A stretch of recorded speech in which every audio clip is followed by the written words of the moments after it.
December 12, 2009, history was made when Annise Parker became the first openly gay person to serve as mayor of a major US city. 12 months prior, shortly before announcing her commitment to run, I sat down with Annise in her home by the fireside to talk about the race coming up.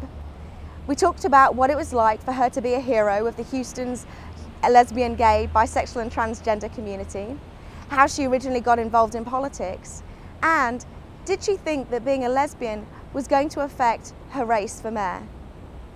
Several months later, after her first 100 days in office, I was invited to revisit our community hero to find out what running for mayor was actually like.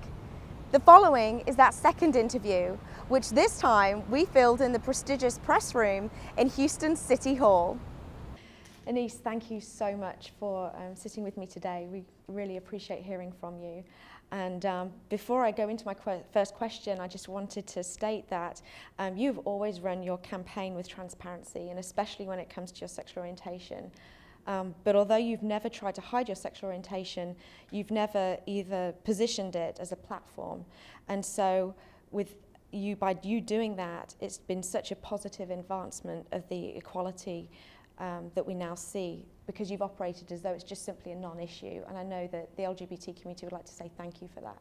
So thank you very much. So Annise, you and I sat down in January of 2009 before you had kicked off your campaign for mayor, and we talked then about what it was going to be like going into the campaign. So here we are today in April 2010, and you have just celebrated your first 100 days, so congratulations. And in January 2009, you said, because of my sexual orientation, although I'm a strong contender, I have to work harder, and I have to convince people to vote for me and allow me to work for them. How hard was it? This was a difficult campaign. It was an expensive campaign. Ended up spending about $4 million on the race. So a lot of what I did over the year of campaigning was raise money.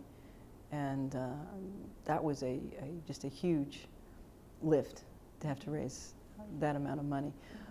But because I've been elected before and voters were familiar with me, I did start from some advantage, which is that voters had a good impression of me. I had very high favorables and high name ID.